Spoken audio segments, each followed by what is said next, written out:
저희가 지금 요한계시록 막바지에 와 있는데 요한계시록 17장 말씀을 반복해서 여러분들에게 말씀드리고 있습니다. 요한계시록 17장을 보시면 우리가 17장 말씀들을 쭉 성경을 펴놓고 말씀으로 들어가도록 하겠습니다.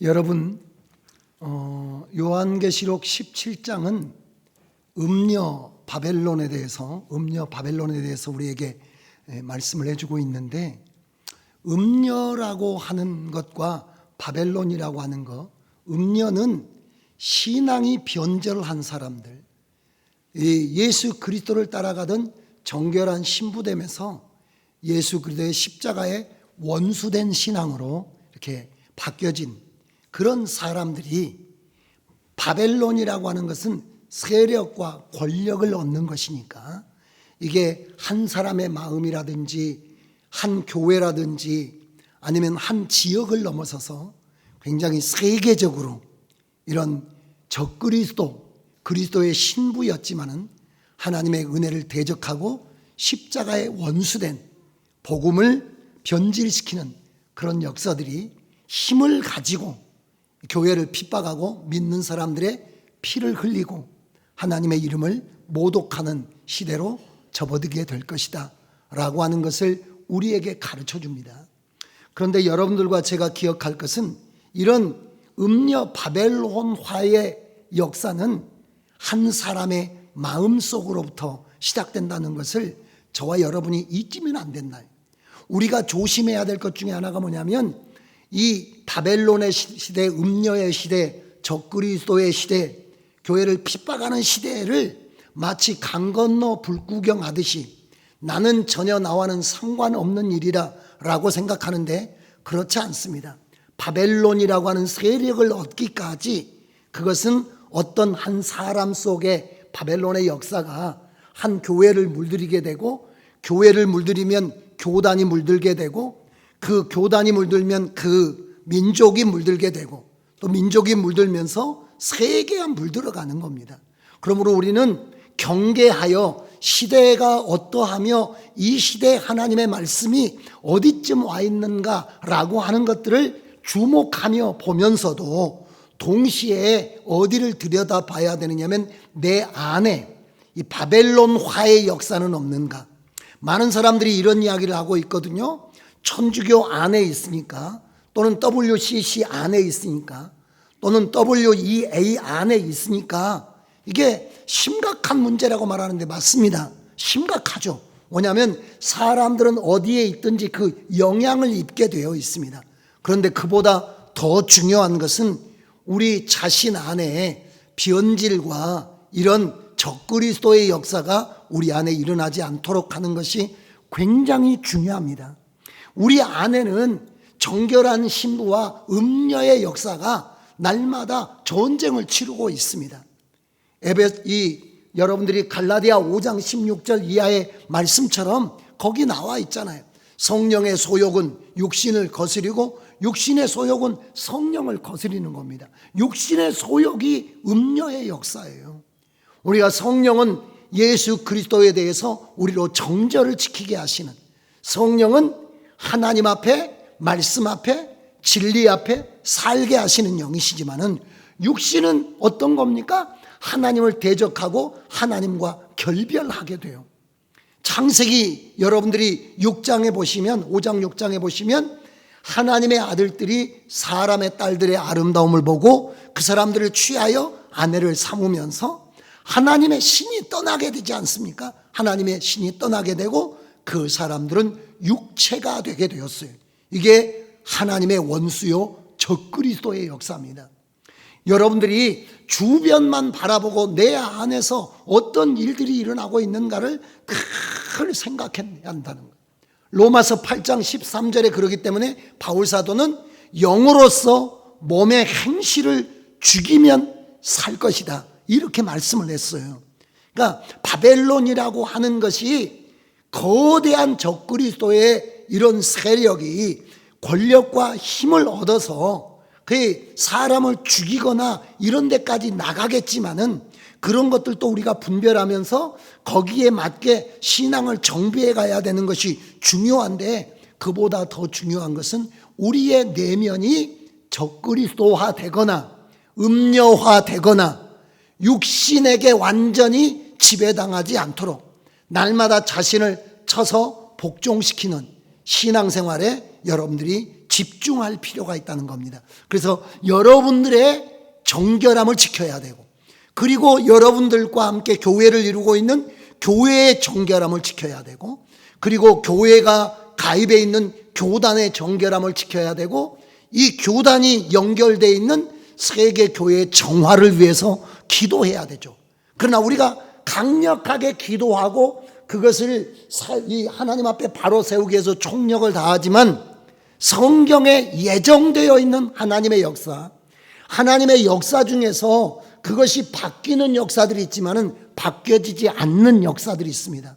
우리가 이 요한계시록에 나와 있는 하나님의 말씀들은 이게 다르게 방향이 바뀌어질 가능성이 있는 것이 아닙니다. 이 말씀은 이대로 이루어져 갈 말씀이기 때문에 여러분들이 그런 말씀을 주의해 보면서도 자기 내면을 살피지 않는 어리석음에 빠지면 안 된다는 거예요. 우리가 종말론을 이야기하고 말세를 이야기하는 사람들의 상당히 많은 사람들은 자기 내면이 적그리스도화 되고 있는 것을 모르는 겁니다.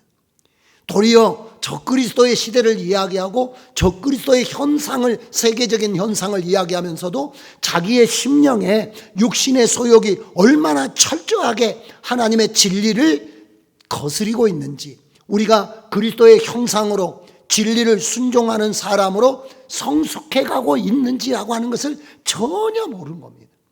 그 사람의 말과 행실과 사랑과 믿음과 정절에도 보면 반성경적이요, 반 그리스도적이요, 반 하나님의 영적인 그런 것들이 너무 강력하게 드러나 있는 것을 볼 수가 있습니다. 여러분들이 신명기 말씀을 마귀가 이용했다라는 것을 여러분과 제가 마태복음에서 보지 않습니까? 항상 마귀 적그리스도의 역사는 적그리스도지만은 대부분 이 하나님의 말씀과 유사하게 다가오는 역사가 있기 때문에 그런 여러분들이 주의를 기울여야 된다. 그러니까 이 마지막 시대를 볼 때 밖을 봐야 되고 어디를 봐야 된다는 건가요? 안을 봐야 된다는, 내면을 보고 밖을 봐야 된다. 그래서 우리가 항상 밖을 살피면서 내면을 살펴야 되고, 우리가 이 주님의 시대가 가까이 올 때 여러분들이 조심할 것 중에 하나가 뭐냐면 동심하지 않도록 주의하는 게 중요해요. 데살로니가후서 2장 2절에 보면 바울 사도가 그런 일 이야기합니다. 우리가 혹 영으로나 혹 말로나 우리에게서 받았다는 편지로나 주의 날이 이르렀다고 동심하거나 두려워하거나 하지 아니할 그것이라 라고 했는데, 두 가지를 주의해야 되죠. 하나는 잠들어 가지고 지금 주님의 때가 왔는데 전혀 그 사실을 모르고 시집가고 장가가고 먹고 마시고 있으면서 감지가 안 되는, 이것이 가장 큰 문제 중에 하나예요. 왜냐하면 잠들어 있으면 준비하지 못하니까. 근데 또 하나의 문제가 있습니다. 또 하나의 문제는 너무 동심하여 있으면 오늘 우리에게 주어진 날들을 하나님 앞에서 정비하는 데 실패하게 되어 있어요. 흥분하면 우리가 흥분한 감정에 휩쓸려 가지고 하루 이틀 휩쓸려 살다 보면 우리에게 주어진 날들을 제대로 관리하지 못할 확률이 있습니다. 그러니까 바울 사도가 데살로니가 전서의 4장에 예수님의 재림과 휴거에 대한 이야기를 하시면서 이 데살로니가 후서로 가면 우리가 너희에게 전해준 말씀도 있고 또 영으로 받은 은혜들도 있고 그러지만 동심하지 마. 이것은 예수님의 재림을 기대하지 말라는 말이 아니라 예수님의 재림을 기대한다면 그날이 이르기를 바라는 마음으로 도리어 차분해져서 내가 예수님을 맞이할 준비는 무엇인가 라고 하는 것을 잘 여러분들이 새기는 게 중요해요. 그래서 지난번에도 말씀 시간에 이야기했잖아요. 말씀 시간에 무슨 이야기를 했냐면 항상 요한계시록을 생각할 때는 마태복음으로 돌아가야 된다 라는 말씀을 드렸고, 마태복음은 24장, 25장이 종말에 대한 이야기가 나와 있는데 24장은 뭐에 대한 이야기입니까? 징조에 대한 이야기고 25장은 준비에 대한 이야기예요. 여러분, 24장은 25장이 있어야 의미가 있는 겁니다. 징조를 이야기해 주는 이유는 이와 같은 준비에 차질이 있지 않도록 하기 위해서 말해 주는 겁니다. 우리에게 뭔가 내가 언제 갑니다, 내가 언제 옵니다, 이런 이야기를 해주는 것은 그 사람으로 그 준비를 할 수 있는 시간을 주기 위해서 그런 거예요. 내가 온 줄은 알지만은, 여러분, 거기 25장에 열 처녀의 비유가 나와요. 그 열 처녀의 비유의 열 처녀의 공통점은 무엇입니까? 열 처녀의 공통점은 신랑이 온다는 소리를 다 들었어요. 똑같이. 그러니까 신랑이 온 줄 모르는 게 아닙니다. 다 신랑이 온 줄 알고 있어요. 그런데 문제는 무엇입니까? 신랑이 온 줄도 모르고 있는 사람은 아예 제껴놓고 그 사람은 말할 것도 없어요. 근데 신랑이 올 거라고 하는 사실을 예고받은 사람 가운데, 알고 있는 사람 가운데 반수는 뭐 한다는 겁니까? 신랑이 온다는 것만 알고 있지 전혀 오실 때 그분이 요구하는 요구사항에 대해서 아직 정비가 안 돼 있다는 거예요. 그러니까 잘못하면 우리가 종말 시대를 살면서 종말에 대해서 강력하게 이야기하면서도 실질적으로는 예수님이 임박해서 우리를 만날 때 주님 앞에 내놓을 것이 없는 그런 데 빠질 위험이 있기 때문에 바울사도는 동심하여 흥분해가지고 그냥 어영부영하면서 시간이 지나가면서 신앙이 제대로 정비되지 않는 어려움에 빠지지 않도록 우리에게 주의하라고 말씀하셨으니까 이 17장 말씀을 들어가면서 여러분들이 그 부분을 마음에 기억하게 되시길 바랍니다. 적그리스도의 세력이, 음녀의 세력이 힘과 권세를 얻게 되고 세계화되게 될 것이지만은 그 적그리스도의 시작은 어떤 사람의 마음에서부터 시작한 것이고 오늘 또 어떤 성도에게서 교회로, 교회에게서 교단으로 번져가는 것이기 때문에 우리 교회가 적그리스도가 되지 않으려면 어떻게 해야 되나요? 우리 교회가 음녀가 되지 않기 위해서는 어떻게 해야 됩니까? 여러분과 제가 정결한 신부된 신앙을 지켜가면서 우리가 함께 지체로 몸을 이룬 성도들에게 선한 영향력을 계속 끼쳐가면서 우리들이 변질되지 않도록 함께 붙잡고 있는 겁니다. 저희 어렸을 때는 고구마 같은 거, 여러분들도 그런 경험이 있을지 모르는데 고구마를 가을에 캐면 이 방 안에다가 고구마를 담을 수 있는 뭐 나무나 대나무 같은 걸로 이렇게 한쪽 구석대기를 막아놓고 거기에다가 고구마를 막 쟁여놓죠. 그래 그걸 삶아 먹는데 그 보다 보면 어떤 것이 있습니까? 하나가 썩게 되면 거기서 물이 나와요. 그냥 혼자 말라져 썩으면 그것만 빼빼 마를 텐데 그런 식으로 썩지 않습니다. 썩는 것의 특징이 뭐냐면 물이 흐르고 진물이 나와서 그 썩음을, 사망의 물을, 액을 주변에게 흘려보내요. 그래서 그 고구마 하나가 썩으면 옆에 고구마에 썩은 물이 번지게 되고 그것이 다시 썩게 되고 점점 썩음의 속도가 번져가게 돼 있어요. 그래서 이 바벨론의 시대에 여러분들이 자신을 지키는데 총력을 다해야 되고 내가 바벨론화 되지 않고 내가 선한 영향력을 가지고 살아야 되고 특별히 이 시대를 분별하면서 깨어 있어야 하지만 깨이는 것이 중요한 것이 아니라 깨어 있다라는 말은 주님이 오실 때가 임박했으면 내가 주님을 만날 수 있는 영혼육의 준비를 가져야 되고 우리가 신앙 인격의 준비를 가져야 되고 사역의 준비를 가져야 된다는 것을 여러분들이 염두에 두지 않으면 종말론을 이야기하지만 그 사람 속에는 생명이 없이 끝날 수도 있어요. 비가 막 쏟아지지만은 우리가 한 방울도 없이 뚜껑 닫아지는 항아리 속에는 물 한 방울이 없는 것 같은 그런 위험에 처할 수가 있다는 것을 여러분들이 잊지 마시고 신앙생활을 하셔야 됩니다.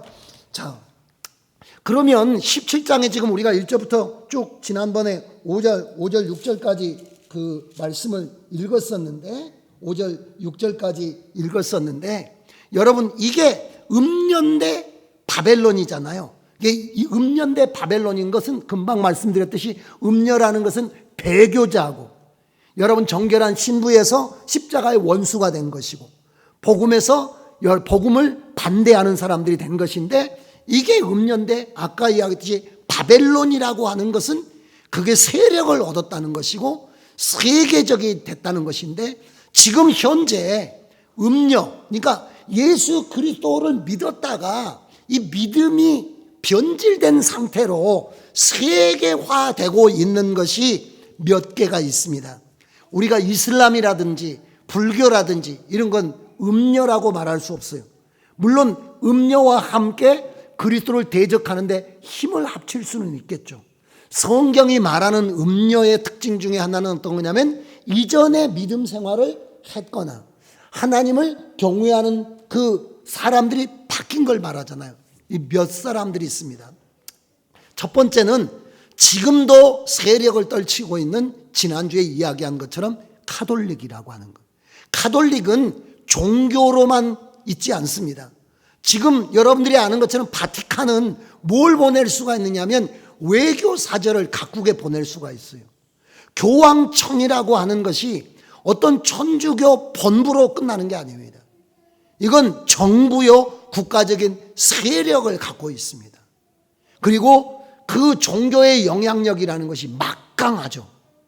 여러분 지금 세계가 교황에 대해서는 알고 있지만 불교 수장에 대해서 여러분 누가 알고 있습니까? 여러분 달라이라마 뭐 이런 정도 알고 계시겠죠. 이슬람에 대해서 누가 알고 있습니까? 없습니다. 세계 종교 중에서 세계인들에게 가장 강력한 영향력을 행사하고 있는 사람은 교황이고요. 천주교가 강력한 영향력을 행사하고 있습니다.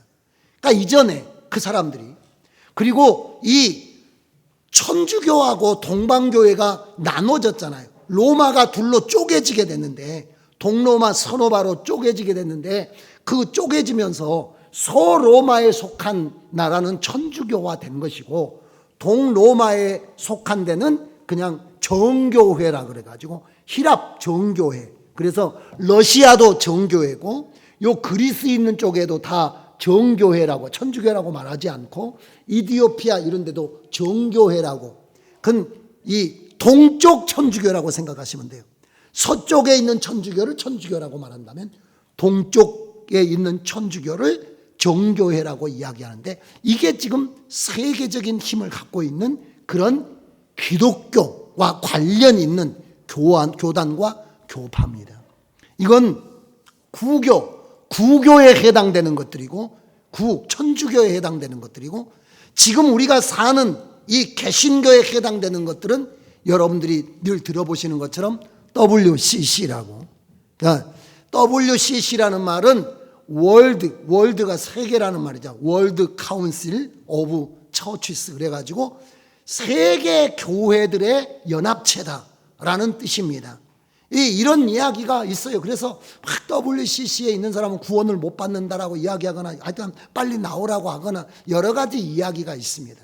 그래서 저희 교회는 여러분들이 들어오시면 요 현관에 우리는 WCC와 동성애를 반대합니다 라고 이렇게 적어놨어요. 이게 세계적인 이 기구요 힘을 점점 가지고 힘이라는 게 한 번 힘을 쓰면 그게 덩어리가 점점 커져가는 힘이 있습니다. 근데 여러분들이 그렇게 개신교에서는 WCC 개신교라고 하는 것은 천주교하고 다르게 교파가 수없이 쪼개져 있잖아요. 그런 것들을 모아오는 게 WCC의 영향이 있습니다.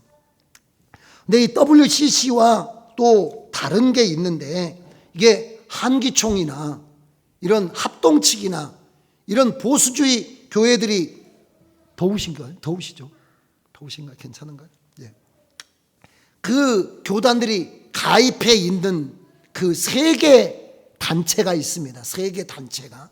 그 단체가 뭐냐면 WEA라 그래가지고 세계 복음주의 연맹이라고, 월드 이벤젤리칼 얼라이언스라고 하는 그런 조직이 있어요. 이게 복음주의 세계 기독교 연맹인데, 이것도 다 어떤 거냐면 세계의 교회들을 연결해서 힘을 얻어가려고 하는 이런 운동들이 계속되고 있습니다. 근데 WCC만큼이나 WEA도 다 천주교라든지 다른 그런 종교들하고 연합하려고 하는 그런 마음들을 가지고 있죠. 그러니까 항상 의도는 선하지만은 결과가 안 좋은 쪽으로 나가요. 우리는 모든 사람을 그리스도 안에서 통일하려고 하는 것이 하나님의 뜻이지만은 그 통일은 진리를 손상시키지 않는 가운데서 통일이어야 되는 거지, 너와 나하고 함께 가기 위해서 네 것 절반 내 것 절반 이런 식으로 해서는 안 된다는 거죠. 지금 로만 가톨릭의 가장 큰 문제는 무엇이었습니까? 로만 가톨릭의 가장 큰 문제는 안 믿는 사람들이 회심해가지고, 안 믿는 사람들이 회심해서 교회 공동체로 들어왔으면 좋은데, 이렇게 해서 300년 동안 교회가 유지가 됐다는 거죠. 그러니까 여러분, 교회라고 하는 곳으로 들어오려면 반드시 무슨 점검을 받았어야 되느냐면, 그 사람이 예수 그리스도의 복음을 영접했는지, 이런 사람들이 이렇게 점검받아가지고 공동체 안에 들어와서 그 공동체의 진리에 녹아들어오게 되어 있었단 말이에요. 300년 동안. 그러니까 순교자 공동체 속에 들어오니까 이 사람의 신앙이 성장하고 성숙하고 순교자가 됐겠죠. 우리가 300년 동안 교회가 지하에 있으면서도 이 로마 전체 시민의 한 9% 정도를 여러분 믿는 사람이 차지했고, 그 역사는 강력한 역사였거든요. 왜냐하면 그 사람들은 그런 결단을 가지고 예수를 영접하고, 그리고 그 안에 들어와서 그 사람들 속에서 신앙이 성숙해 가는 거니까. 왜냐하면 다수에게 소수가 녹아 들어가게 돼 있지, 소수가 다수를 녹이기는 쉽지 않지 않습니까? 그러니까 사람이 어떤 사람들 속에 들어가느냐가 중요한데, 이 예수님 당시로부터 313년에 기독교가 공인될 때까지는 교회 공동체에 회심한 사람들이 들어와서 하나님을 위해서 살아가는 사람들과 함께 살면서 신앙의 성숙과 변화를 가져왔기 때문에 300년 동안은 기독교의 정체성이 잘 유지가 되고 있었어요. 이걸 우리가 초대교회를 요때까지를 초대교회라고 말할 수가 있습니다. 근데 기독교의 가장 큰 문제가 무엇이었습니까? 기독교의 가장 큰 문제는 승리가, 우리가 313년에 기독교가 인정을 받잖아요. 이제는 예수 믿어도 더 이상의 어떤 그 불이익은 없다, 이런 거거든요. 공인해 준 거잖아요. 392년에 기독교를 국교로 인정하잖아요. 우리나라는 로마 안에 있는 사람은 오직 교회만 다녀야 된다라고 선언을 했다는 거예요.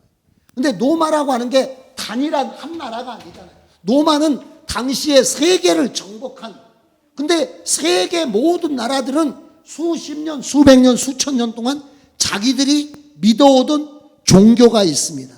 자기 국가의 신들이 있어요. 신앙들이 있어요. 또 그 신앙생활을 하는 신앙의 행위들이 있습니다. 예배라든지 아니면 기도라든지 이런 신앙의 행위들이 있는데, 이런 것들이 한꺼번에 전부 다 규제를 받고 다 여러분 어디로 들어와야 되냐면 교회 안에 들어와야 된다는 거예요. 근데 그 사람들이 교회로 들어올 때 회심해서 들어오나요? 아니죠. 아까 이야기했듯이 로마 시민의 9%가 예수 믿는 사람인데, 그러면 91%는 예수 안 믿는 사람이에요.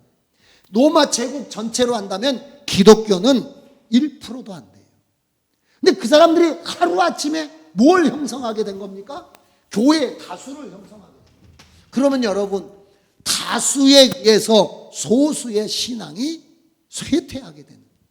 그래서 이렇게 다수와 소수 교회가 합쳐지면서 이방 종교에 하던 행동들이나 이런 것들이 교회 안에 급격하게 다 들어온 겁니다. 그래서 지금 천주교에 사는 미사라든지 이런 것들은 거의 당시의 주력 종교들 가운데 있었던 예배 형식이라든가 이런 것들이 많이 들어와 있는 거죠. 우리는 미사에 참석하지 않아봤지만은 그 사람들이 이 등 같은 걸 가지고 다니면서 성수를 막 뿌리거나 이 물 적셔가지고 성수 뿌리거나 아니면 연기 피우는 것 가지고 향 피워가면서 이렇게 하는 것이라든지 뭐 이런 모든 것들이 거의 이교에서 들어온 것들이 굉장히 많습니다. 이 세계를 하나로 복음 아래서 하나로 묶어보자라고 하는 게 의도는 좋은데 그러려다 보니까 상대방의 다양성을 인정하는 대로 갈 수밖에 없는데 그 중에 하나가 그 사람들의 신앙과 짬뽕이 되게 되는 이런 게 위험한 거예요. 그러니까 하나님의 세계화는 주님의 세계화는 어떤 세계화느냐면 진리를 지키면서 세계화를 해야 되는 거예요. 복음으로 세상을 통일하는 것이지 예수로 세상을 통일하는 것이지 예수 그리스도를 내주고 세상을 얻는 것 빅딜이 아닙니다. 그러니까 우리가 요만큼 양보할 거니까 니네도 요만큼 양보해 라고 하는 게 아니라는 거예요. 그래서 그런 면에서 캐톨릭의 위험이 있고 WCC의 위험이 있고 WEA의 위험이 있어요. 근데 앞으로 어떤 것이 더 드러날지는 앞으로 우리가 지켜봐야 되고요. 이것까지 함께 어우르는 그래서 지금 WCC나 WEA나 카톨릭이나 이런 사람들이 다 함께 인류 공영에 이바지하고 인류 평화를 위해서 종교가 어떤 선도적인 역할을 해야 되지 않겠느냐. 그러니까 이전에 서로 적대적이었던 이런 관계들을 청산하고 우리가 새로 마음을 좀 새롭게 해가지고 인류에 새로운 어떤 기여를 해보자. 이런 것들로 자꾸 가고 있는데 의도는 좋지만은 그러나 내용이 위험천만할 수가 있다는. 그리고 우리의 신앙을 내주고 할 수 있는 것은 아니다. 라고 하는 것을 여러분들이 말씀을 통해서 기억해야 될 줄로 믿습니다. 6절에 보시면 이 음녀 바벨론은 아까 이야기했듯이 적그리스도의 세력인데 그 적그리스도가 어떤 거다? 세계화되고 세계화되면 뭘 가지게 됩니까? 힘을 가지게 돼요. 그래 큰 것이 힘을 가지게 됩니다. 지방정부보다 중앙정부가 힘이 세요. 점점 커지면 권력을 갖게 되어 있습니다. 여러분 천주교가 아까 이야기했듯이 기독교가 392년에 권력을 얻게 돼요. 국교가 됐잖아요. 그 나라의 최고의 종교가 됐잖아요. 그 점점 그러면 국교가 됐다라는 말은 그 로마의 392년을 지나가는 뒤에 황제들도 다 무슨 뜻이라는 말입니까? 천주교 교인이란 뜻이에요. 그러면 교회 가서 예배 드려야 되고 축복 기도도 받아야 되고 안수도 받아야 되고 그러면 점점 어떤 게 생기겠습니까? 교회가 세속의 권력보다 강력해지게 되는 겁니다. 그래서 여러분들이 세계사 시간에서 배운 카노사의 굴욕이라고 하는 그런 내용이 나오는 거예요. 교황이 있는 곳에 가서 무릎 꿇고 황제가 비는 거예요. 자기를 파문한 것을 다시 회복시켜달라고. 왜냐하면 교황이 당신은 교회에 나오지 마 해버리면 자기가 가지고 있는 나라도 통째로 다 잃어버리게 돼요. 자기 나라 사람들이 다 천주교 교인인데 교황이 그 황제를 파문했으니까 교회 밖으로 쫓아냈으니까 왕류에서 쫓겨나요. 그러니까 가서 교황이 사는 곳에 가서 추운데 무릎 꿇고 핀다는 거예요. 제발 용서해달라. 그러니까 막강한 권력을 가진 거예요. 그럼 막강한 권력을 가지고 뭐 했겠습니까? 자기들이 가지고 있는 교리와 신앙에 반대된 것에 대해서 아주 단호하게 사람들을 처형했는데 지금 개신교하고 천주교의 어떤 그런 차이가 있지만은 통계 차이가 있지만은 교황으로 인해서 공식적으로 죽은 사람이 5천만 명도 넘습니다. 개신교는 2,800만 명, 뭐 천주교는 2,800만 명을 주장하는데 5천만 명 이상입니다. 여러분들이 그런 이야기를 들어보셨을 수도 있는데 중세는 마녀 사냥이라 그래가지고 마녀 사냥의 이야기가 있어가지고 종교재판이나 이런 것들을 통해서 특별히 16세기, 17세기 종교개혁 전에 그런 것들이 막 굉장히 절정에 달했는데 한 300년에 걸쳐서 900만 명의 사람들을 종교재판이나 마녀 사냥에 의해서 처형을 했고요. 그중에 80%가 여자들이 죽었습니다. 이 천주교가 개신교인을 죽인 거, 지금은 우리가 개신교하고 천주교하고 화해하자 이런 이야기 아닌데, 천주교하고 개신교의 전쟁, 종교개혁이라는 게 우리 따로 나라가 살림 차릴 게 이 정도만 되지 않았습니다. 온 유럽이 거의 전쟁터에 휘몰리게 됐어요. 독일 같은 경우에는 천주교하고 개신교를 지지하는 이 정부, 지방정부, 그러니까 예를 들면 전라도는 천주교를 지지하고 경상도는 개신교를 지지한다. 둘이 30년 동안 싸워가지고 죽은 사람들이 셀 수가 없습니다. 그렇게 될 수밖에 없었던 것은 어떤 거냐면 절대로 자기들이 주장하는 교리와 신앙의 체계 밖으로 나가는 것에 대해서 인정하지 않고 죽이는 겁니다. 그래서 고문도구가 그때 제일 많이 발전하고 사람들을 잔인하게 죽이는 현장들이 있는데, 그 중에 1559년에 바돌로메라고 하는 12사도 중에 바돌로메, 성 바돌로메 축제일에 개신교인들을 대학살하는데, 파리에서, 지금 프랑스 파리에서 계속된 살육, 3일간 10,000명의 개신교인을 천주교인들이 죽였습니다. 10,000명의 사람들 3일간에 그 파리 시내 안에서 죽인 거예요. 어느 기점으로 죽인 거냐면 성 바돌로메 축제일을 기점으로 해서 기독교 신자들을 죽이라 그래가지고 1만 명을 죽인 거예요. 여러분, 우리가 광주에서 뭐 2,000명, 3,000명 죽었네, 뭐 세월호에서 몇백 명 죽었네, 1만 명을 그냥 무자비하게 죽인 거는. 개신교들이 거주하는 모든 도시와 철졸하게, 이 파리뿐만이 아니라 이제 막 주변의 도시로 해가지고 개신교 있는 사람, 개신교인들의 집에 들어가서 사람들을 죽였습니다. 그래서 그 당시에 시체들이 늘려 있는 이런 로마는 이 대학살의 소식을 기뻐하였고 축포를 쏘고 교회 첨탑에서 종을 치면서 기념했다는 그런 막강한 권력을 가지고 있었어요. 지금은 그 권력이 사라졌죠. 근데 현재도 종교 중에서 우두머리잖아요. 10억이 넘는 교인들을 가지고 있고, 그리고 단일 체제예요. 개신교는 각자 도생이잖아요. 여러분, 뭐 어떤 사람들은 교단을 잘 몰라가지고 WCC 안에 들어있는 교단도 다 어떻게 막 이렇게, 여러분 지난번에도 이야기했지만 이미 교파는 끝났습니다. 우리가 대한예수교 장로회 통합에 속한 교회이긴 하지만 우리 노예 안에 277개 교회가 있는데, 그 교회가 지시를 받으려면 1년에 한 번이라도 노예 와야 될 거 아니에요? 노예 한 번도 안 나온 사람이 있어요. 안 나와요. 말 안 듣습니다. 그러고 제재할 수도 없어요. 지금 개신교는 원래 그래요. 그리고 헌법상으로도, 우리나라 이 사회실정법상으로도 교단의 힘은 없습니다. 우리 교회 같은 경우도 우리는 독립해서 살겠습니다. 그러면 그냥 독립교회예요. 그날부터.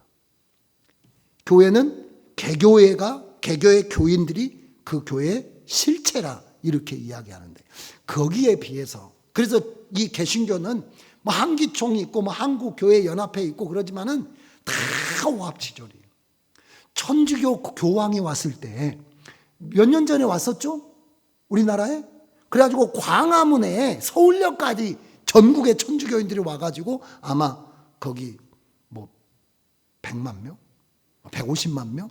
이래가지고 그때 뭐 성인들 10억씩 하고 어쩐다 그래가지고 광화문부터 서울역까지 쫙 무슨 교구 뭐 광주대교구 해가지고 쫙 사람. 천주교는 힘이 있습니다. 천주교가 이제 형님이라 그러고 이제 자꾸 개신교한테 동생, 옛날에 서로 사이 나빴던 것은 그냥 옛날 것은 묻어두고 우리가 새로 힘을 합쳐보세요. 자꾸 이런 식으로 이야기는 해요. 근데 여러분, 그러려면 뭐 하고 해야 됩니까? 회개하고 해야 되죠. 죽였던 죄를 회개하고 핍박했던 걸 회개하고 바르지 못한 것을 회개하고, 회개하지 않습니다. 지금도 천주교는 교황 무호서를 주장하고 있습니다. 네, 이렇게 지금 그 힘을 잃고 있지만은 앞으로 어떤 때가 온다는 겁니까? 다시 힘을 실어주는 때가 온다는 거예요. 지금 정치하는 사람들은 무엇에 민감하느냐면 표에 민감하죠. 지금 제일 정치하는 사람들이 공을 들인 데가 어디냐면 종교단체입니다. 정치하는 사람들은 알아요. 이 종교라고 하는 힘을 붙잡아야 이걸 넘어설 수 있다는 것을 알고 있습니다. 앞으로 세계를 통치하는 세계 정부도 무엇을 지배해야 함께 손을 잡아야 되느냐면 종교와 손을 잡아야만이 사람들을 효과적으로 지배하고 통치할 수 있다는 것을 잘 알고 있습니다. 그러려면 뭘 실어줘야 됩니까? 힘을 실어주게 될 겁니다. 그러면 그 힘을 가지면 그 힘 아래 있지 않는 자는 무자비하게 죽이는 거예요. 정권이라는 것은 그런 힘을 가지고 있습니다. 그래서 본문 말씀 6절에 나오는 성도들과 예수의 증인들의 피에 취하더라. 그 사람들이 바른 신앙인이면 성도를 돌봐주겠죠. 그런데 음녀 바벨론은 성도들과 예수의 증인들의 피에 취했다는 거 보니까 절대로 진리 안에 있지 않고 반기독교적이며 반복음적이라고 하는 것을 알 수가 있어요. 그런데 뭘 썼다는 겁니까? 그런 껍데기를 쓴 거죠. 진짜 교회는 그리스도를 위해서 피 흘려야 되지만 음녀 바벨론은 그리스도를 섬기는 사람들의 피를 흘렸으니 이것이 통탄할 일이죠. 그러니까 하나님께서 심판하시는 거예요. 대접의 시대로. 무너졌도다 라고 하면서 그 음행에 취해 있던 모든 나라들, 그걸 서로 나눠 먹게 했던 모든 것들을 심판하시는 하나님의 역사가 나오고 있지 않습니까? 이런 시대에 여러분과 저는 어떻게 해야 되겠습니까? 끝까지 진리를 지켜야 되고 순교 신앙을 정비를 해야 되고 죽으면 죽으리라 이렇게 신앙생활을 해야 돼요.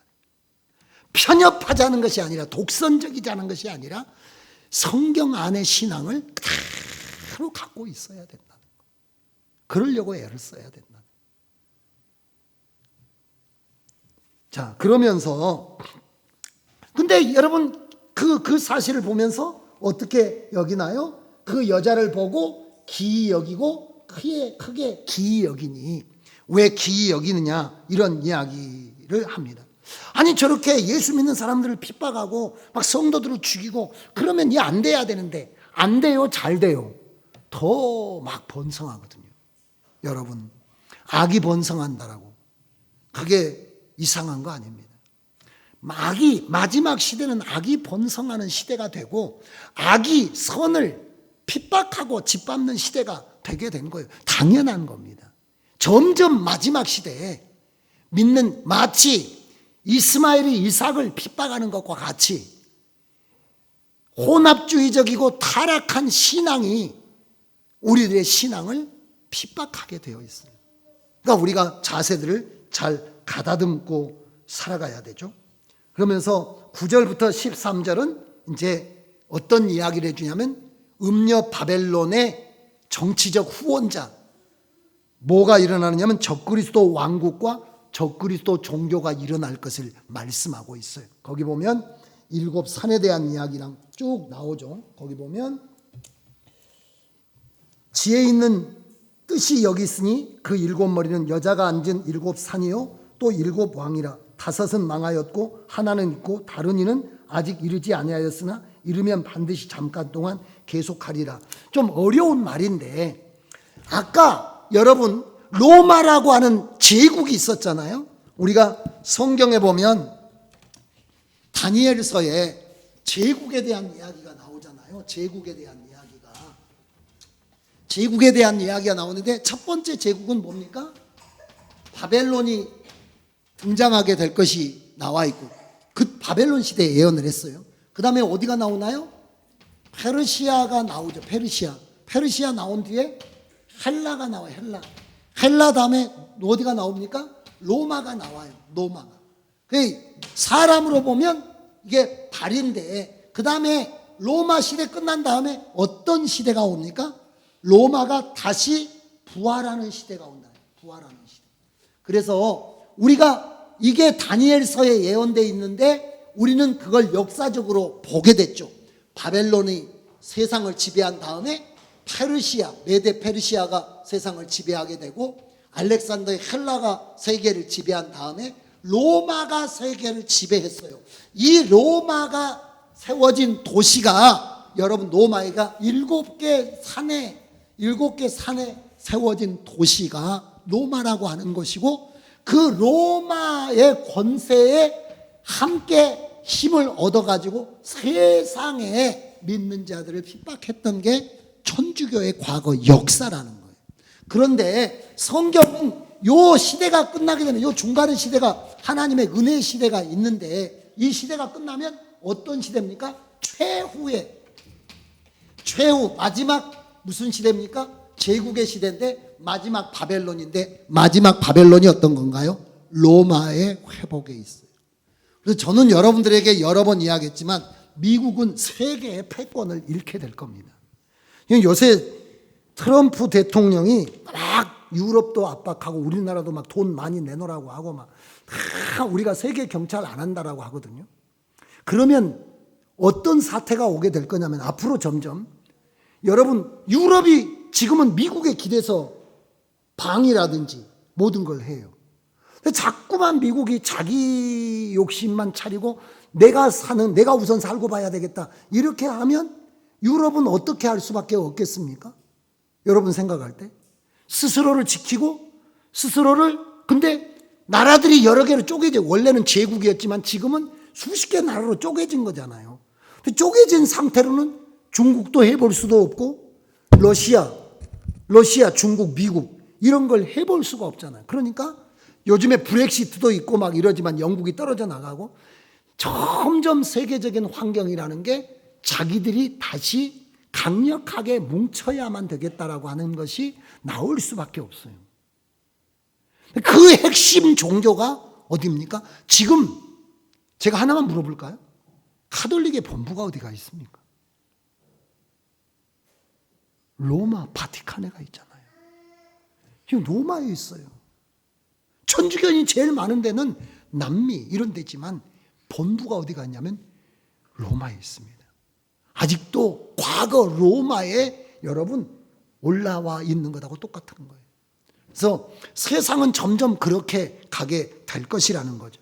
여기 보면 그 음녀가 앉은 곳 그곳이 앞으로 아까 말씀드린 것처럼 이 적그리스도 복음을 대적하고 하나님의 영광을 떠난 그것이 점점 세력을 얻게 되고 세계화되게 될 것이고 그것은 정권과 결탁하게 될 것인데 그 핵심에 어디가 있느냐면 제국의 시대가 다시 회복되는데 그래서 성경에 보면 다니엘서 보면 10발가락의 시대 흙과 철로 되어 있는 이런 것들에 대한 이야기가 나오잖아요. 여러 개의 나라로 분할되어 있지만 그것이 하나로 합쳐지고 그 합쳐진 정권은 누구의 도움을 받아야만 재패를 할 수가 있다고요? 종교의 도움을 받아야 되기 때문에 종교의 도움을 받으려면 그 종교에다 뭘 실어줘야 되면 힘을 실어줄 수밖에 없고 그 종교가 힘을 얻으면 자기와 반대된 사람을 잔인하게 뭐 하겠다는 겁니까? 잔인하게 제거해요. 과거가 있습니다. 여러분들이 언제 한번 기회가 있으면 천주교의 기독교 핍박사 이런 걸 읽어보면 뭐 무시무시할 정도로 그런 일들이 앞으로 다시 있게 될 것이라는 거죠. 여러분들이 거기 절대로 무너지면 안 되고 이럴 때 저와 여러분은 14절에 어떤 사람이 돼야 되나요? 어린 양의 군대로 하나님 앞에 이 시대에 신앙생활을 해야 되는데 어린 양의 군대는 부르심을 입은 자 가운데 빼내심을 입은 자. 그러니까 신앙생활을 오영부영하려고 하면 안 돼요. 세상에서 부르심을 받고, 여러분 전쟁의 가장 핵심적인 하나님의 전쟁 중에 하나가 기드온의 300명의 전쟁이에요. 그때 전쟁에 보면 전쟁하러 나온 사람 중에 겁 있는 사람 돌려보내잖아요. 나머지 사람들 가운데 물 먹는 걸 가지고 이 구별을 해가지고 300명을 뽑아가지고 전쟁을 치르는 이야기가 나와요. 오늘 성경에 보면 이런 시대에도 복음을 들고 그리스도를 따라서 하나님과 전쟁, 영적 전쟁을 치러야 되는 하나님의 군대를 주님께서 모으고 계시다라고 이야기하는데, 저와 여러분이 하나님의 군대가 되어야 될 줄로 믿습니다. 근데 군대는 세 가지로 오늘 요약이 되어 있어요. 14절에 보면 거기 어린 양의 군대, 즉 어떤 사람이냐면 부르심을 입은 자, 부르심을 입은 자요, 빼내심을 입은 자요. 어떤 사람입니까? 진실한 자, 충성된 자. 그래서 여러분, 우리가 부르신 자 중에서 택해 주시거든요. 부르신 자 중에서 택하세요. 그 택하심을 따라 충성되게 진리를 우리가 따라가면서 믿음을 지켜야 된다는 거죠. 근데 그러기가 쉽지 않습니다. 사람이라는 것은 힘에 굴복하게 되어 있거든요. 15절에 보면 음녀는 많은 물 위에 앉게 될 것이고요. 많은 물은 많은 사람들이라고 나와 있습니다. 음녀에 앉은 물은 백성과 무리와 열국과 방언들이라, 이렇게 이야기해요. 많은 사람들이 혼합주의에 빠지게 될 것이고 기독교 신앙에서 떠나게 될 것입니다. 그러므로 여러분들과 저는 철저하게 성경 중심적인 신앙을, 우리가 개신교라고 하는 것은 오직 성경이잖아요. 그러니까 성경 중심의 신앙을 가져가야 되고, 우리가 다시 한번 말씀드리지만은 부르심을 입은 자 중에 택한 자로 신앙생활을 하려고 해야 되고, 택한 자로 신앙생활을 해야 돼. 충성된 자로 신앙생활을 해야 돼. 자꾸만 세속화되고 우리의 신앙이 그렇게 물러가면 안 된다는 것을 여러분들이 기억해야 돼요. 왜 그렇게 해야 되나요? 마지막에 되면은 짐승과 어떤 사태가 벌어진다는 거면, 처음에는 짐승도 종교의 힘이 필요하고 종교도 짐승을 통해서 자기 영향력을 확대하려고 하니까 서로 사이를 힘을 합쳤지만 시간이 지나면 둘이 대립하게 된다는 거죠. 미워해요. 마지막에 보면 음녀를. 그래서 음녀는 세상에서 권력을 가지지만 세상에서도 버림받고 하나님에게도 버림받는 신세가 되게 됩니다. 저와 여러분들은 몇 가지 질문을 좀 해볼 필요가 있어요. 말씀을 마치면서, 아까 제가 시작하면서 했던 이야기입니다. 음녀는 저나 여러분의 개인 인격에서부터 시작된다라고 여러분들이 기억하면서, 나는 이름만 그리스도인인가? 아니면 정말 실제적인 하나님의 영과 하나님의 말씀의 지배를 받아가면서 하루하루를 살아가고 있는 사람인가? 라고 하는 것을 점검을 해야 되죠. 세상이 적그리스도화 되는 문제가 아니고, 세상이 적그리스도화 되기 전에 내가 먼저 적그리스도의 백성이 되어버릴 수도 있다는 거예요. 바울사도가 빌립보서에 이야기했잖아요. 내가 눈물을 흘리면서 말하노니 많은 사람이 십자가의 원수가 되었다고. 세상이 적그리스도화 되는 게 문제가 아니라 우리 내면이 적그리스도화 되지 않도록 점검을 늘 해야 된다는 거예요. 그러려면 뭐 해야 되냐면, 내게 하나님의 형상인 예수 그리스도의 품성이 회복되고 있는가?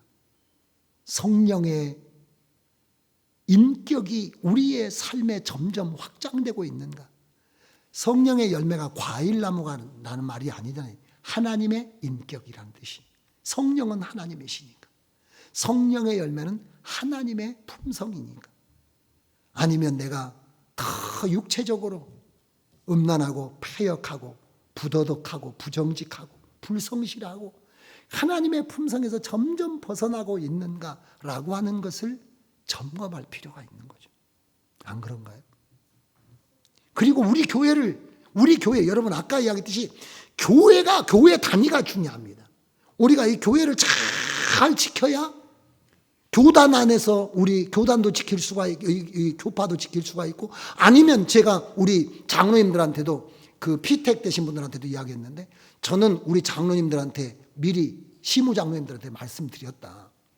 우리가 성경적으로 교단이 너무 비성경적으로 적그리스도적으로 나가서 도저히 모든 성도와 함께 성경을 통해서 볼 때 더 이상 이대로 있을 수가 없다면 우리는 거기 있을 수가 없는 것이다 라고 이야기했습니다. 제가 피택자 교육하면서 그런 이야기를 했습니다.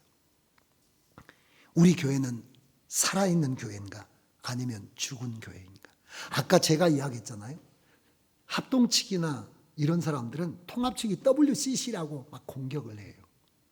근데 WEA는 더 교활한 WCC를 포함한 천주교하고 세계 교회를 함께 논의해서 끌어가 보자라고 하는 그런 일들을 하고 있어요. 그러니까 어리석은 사람들이죠. 아니, 다 마찬가지. 니네는 잘못이냐, 니네는 주님이 네 속을 보라 이렇게 이야기를 하고 있어요. 그래서 교회는 여러분 개인으로는 개인의 내면을 봐야 되고, 교회는 목사로부터 영적 지도자들이 항상 교회 전체가 진리 가운데 잘 있도록 해야 되고, 또 목회자와 장로님들은 우리 교회와 교단이 또 우리 한국 교회 교계가 어디로 가고 있는가 이런 것들을 잘 생각해 가면서 교회를 지킬 수 있는 그런 사람이 돼야 된다는 거죠. 여러분들이 우리 교회가 정말 예루살렘의 신앙생활을 유지하고 있는가, 하나님과 연합되어 있는가, 아니면 바벨론화 되어 있는가, 이런 걸 생각해 볼 필요가 있죠. 주님의 말씀대로 이루어질 수밖에 없습니다. 주님의 말씀이 이루어진다면 우리는 예수의 증인으로 살고 하나님의 군대로 살다가 우리가 피 흘렸지만 천사들에게 받들려 하나님 앞에 세워지는 그런 성도와 교회 되어야 될 줄로 믿습니다. 기도하겠습니다.